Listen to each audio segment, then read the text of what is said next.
Okay, a new thing has happened. Lightning from the sky. Ah yes, that's the moment Borgarus starts using really creepy magic shit. We also kicked Miglan back into the sea,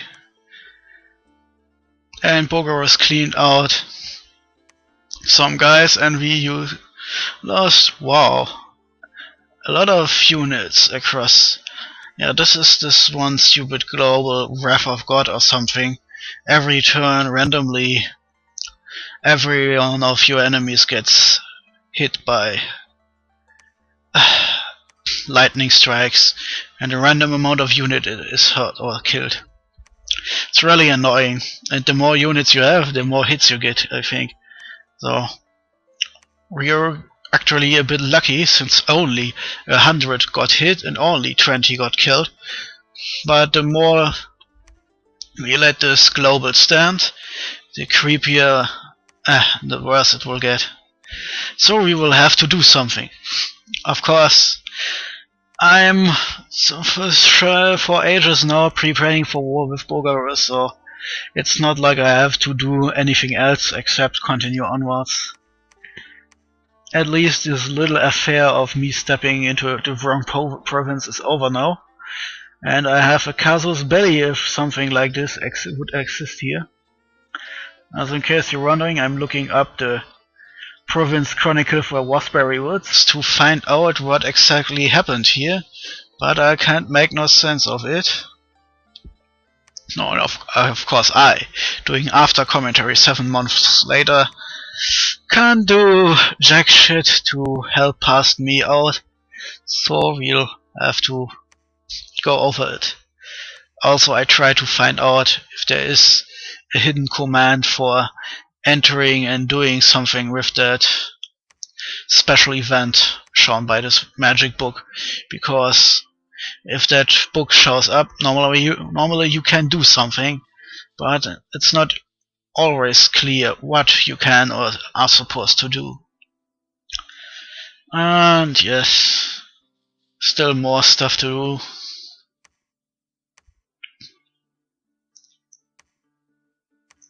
Also, I'm trying more preaching to keep my dominion strong. Just look at my capital, as that's a huge fall down from what you could see last turn.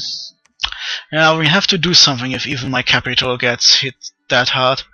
Of course, it has something to do with my capital being literally just one province away from Garth's border. Yeah, that mountain range was really in some kind of really awkward place. And here's the Wrath of God. Lightning strikes for everyone. Funny that Garth has the other 3, but well, I told you, we can't really kid ourselves here.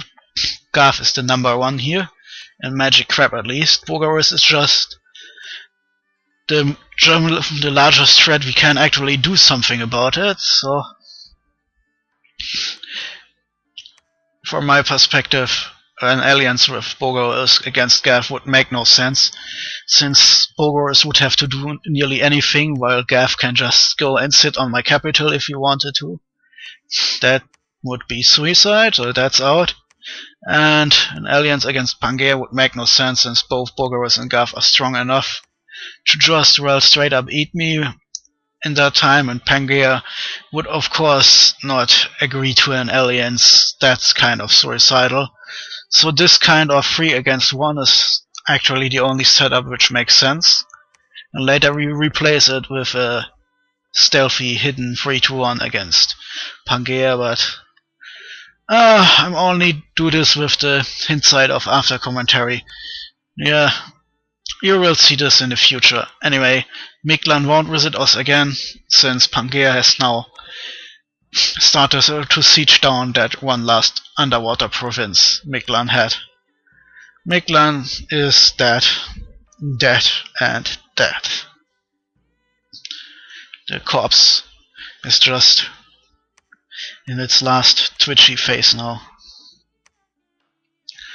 So anyway, as you can see, my own dominion is growing strong in this region here. I have more temples, I have tons of priests priesting and preaching, and Bulgaris has only Jack and shit, and those two guys are not doing much at the moment. So there's not much I can do at this moment except preparing. As you'll see, I have this giant Doomstack in the Throne province, just northeast. And, well, I also have this army here. I'm still not really sure if my Southern Strike Force or my Northern Strike Force will be the Feint. Maybe I make the middle one my Strike Force. On the other hand, if you count all that garbage I have lying around trying to link up with my actual armies, I think every army could arguably be the Feint and the other one's the real force. The southern one is really mixed with bad garbage units. The middle one has giant mountains of chaff but not enough mages, and the northern one has tons of mages but is highly experimental instead of the good old spam skeletons until you win tactic I use with the other armies. Well, with the southern ones at least. The ones in the middle of the map don't really have enough mages right now. Sure, I can add this, change this in the future, but at this point I've completely forgotten what I did, so I guess it will be a surprise for all of us. Also, even more scripting. Scripting. I don't want to hurt you, alright, just stop.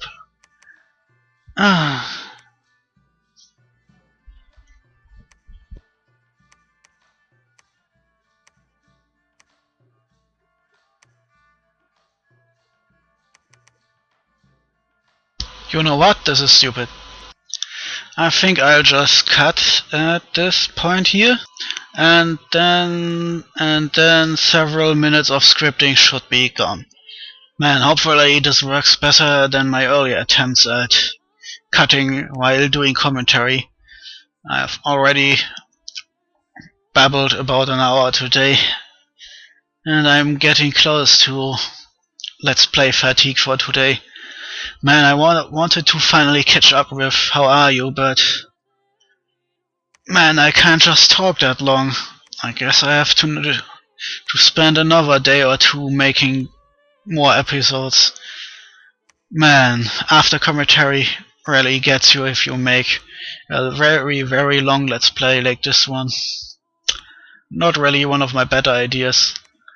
Live commentary may be worse in terms of explaining what the hell you are doing, but it's also infinitely better than just letting all your raw footage sit around for half a year and then trying to piece together what the fuck you were going on about all this time ago.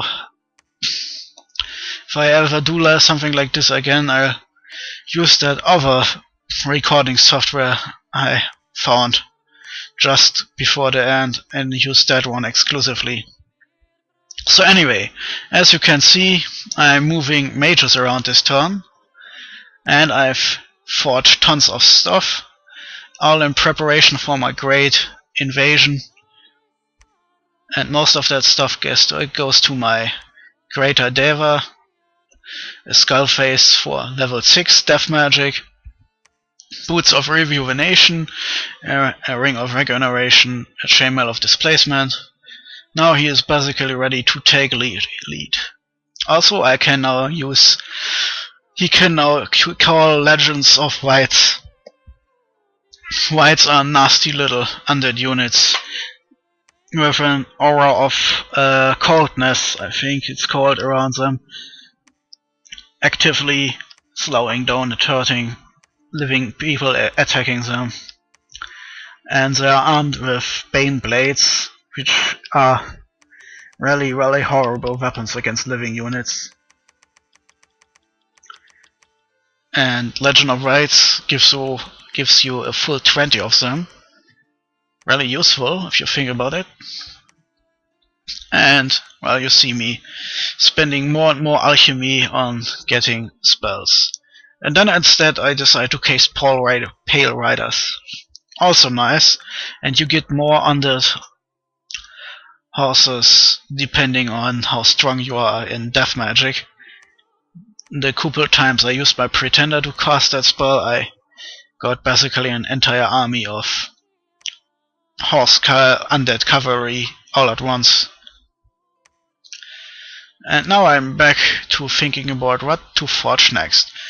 Wine shields are always nice, especially if you expect one of your geared up units to meet some enemy army solo, because wine shields prevent enemies from moving and attacking you. They get tangled up, and multiple attacks are one of the major causes for a single strong unit or commander to succumb to a bunch of chaff units. So you should try to keep up with that, keep an eye on it. That was it. Anyway, we have now very powerful magic items. Well, Staff of Storms is one of them, giving you an auto storm at the beginning of the battle. Very useful if you have tons of air mages, which technically I have, but you know, we are all about death magic in late age Calum.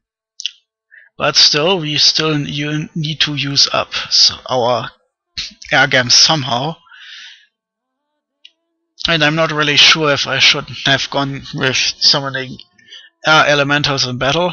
Those guys can trample like mammoths and aren't as vulnerable against magic. And they can fly, even in storms.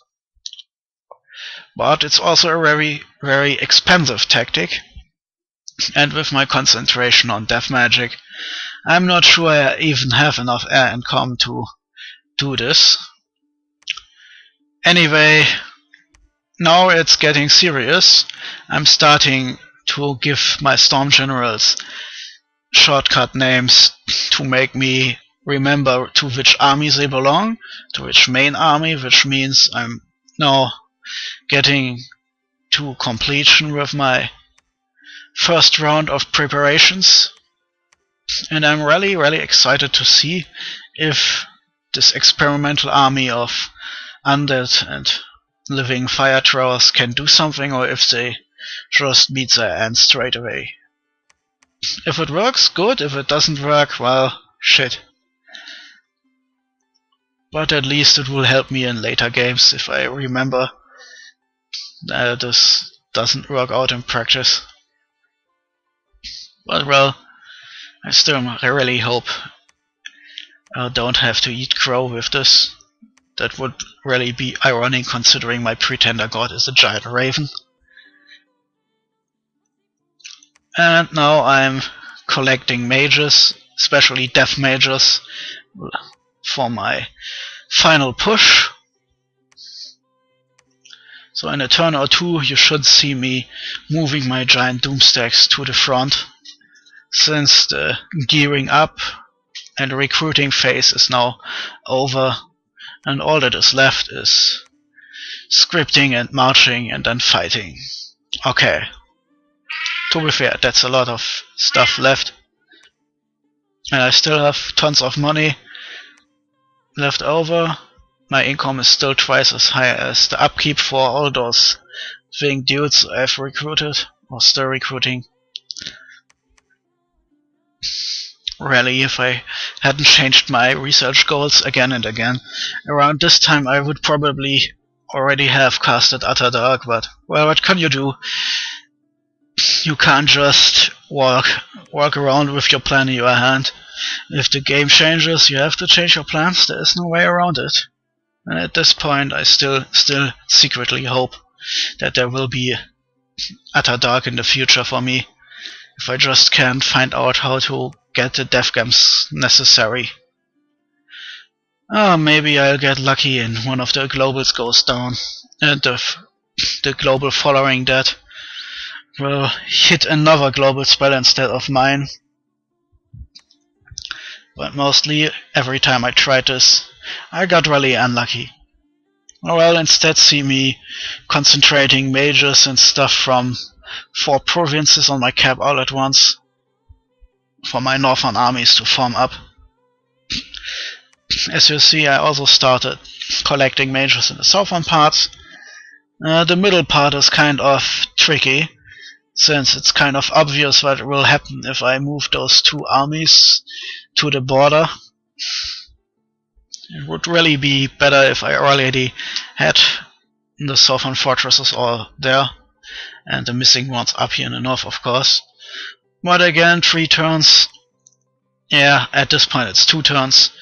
And next turn I will starting to move my armies to the front, and then it will be too late, because if Bogoras sees those movements, the fortresses will go up anyway, and even if he immediately counter-raids and hits the provinces he sees are empty, even then, and even if he is the perfect spy placement all over my map, even then he will fail. So that's as close as you can get to 100% perfection in planning. Oh god, I sound so stupidly insane right now. Hopefully, when the final war begins, I can finally get all those mammoths out in the front and get them killed. Oh, I really wished for Dominions 4 had a disband army units function. Instead, you have to somehow get them killed to prevent them from being a drain on your upkeep. Still those units. Some more defenses just to use up money. And I think I now move him a bit back to one of the fortresses I'm building, a bit closer to the front than before. Or yes, I think I decided, and I stayed with my decision. Man, I am feeling more and more like some referee looking at some kind of weird war from the future into the past. A historian, that was it. I feel like I'm a historian watching some past emperor fuck up his war. And of course I changed my mind again. Probably because that lab over there is a bit closer to the front. After all, even flying units can't fly indefinitely far, only 3 provinces at a time. That's probably be for the best. This way, my pretender in his level 10 death magic is closer to the front, but not too close to be obvious. For the same reason, I'm now reorganizing my armies here to be less obvious and not sitting exactly on the front. At least this is what I think I try to do. Remember, I'm looking at this from the perspective of someone far in the future. And that's basically it, I think. I'm doing also some spying here. And starting to recruit honestly here. Ah yeah, this. I'm always trying to use stealth commanders and stealthy units to make some kind of raiding army. Too bad I always do this in the stupidest moments I could have, like for example in this gimmick game where everyone has stupidly high province defense simply because we have all the money in the world. So this idea is basically dead before it has been born. But it's not like I can go back in the past and tell my past self to stop this stupid shit and recruit more mages. Yeah. Of course, time travel, yeah. I can't imagine people being stupid enough to fuck up space and time just because they want to prevent themselves from doing stupid shit in video games. So,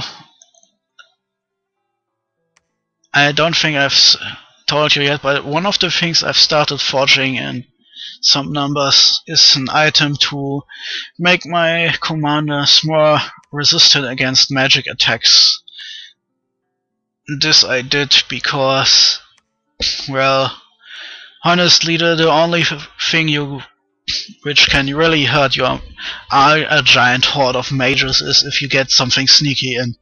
The brute force attempt either fails, or you need to have a really good counter, and in some cases a really good counter doesn't mean you have just 100 mages more, or a different tactic which works slightly better, so you have 20% less losses or some shit like that. No, sometimes a good counter is one really good trick which will eliminate entire armies at once and let your opponent look like really stupid. And because of this, I started planning ahead to have a stash of protection gear for my most important mages. Of course, I'm not really sure at what point those really important mages will see the front lines, but well, we are getting close to the start of the war now. And yeah, that border fortress is now back up and running for Bogarus. And in 1-2 turns that one fortress of mine is finished, and with it the war will start in earnest. At this point, I think I even speculated Pangaea was trying to get around me to have another attack line on Bogarus, but that actually never happened. Pangaea never got out of the water anymore, and all my wariness was basically für die Katz, wasted. Man, I should look up English phrases then and then. Anyway, we are already getting close, because this time the recording was just 25 minutes long, not an entire hour. Man, but still, I think I've cut out 1 or 2 minutes of completely superfluous stuff this time. So anyway, I fucking hate this. There are 20 seconds or something left, and I'm now left with trying to find something. Oh, I have an astromage building the castle there. Well, that is fucking stupid. Anyway, now I'm finished. Now the turn is over. I'm Libluini, and I say goodbye until next turn.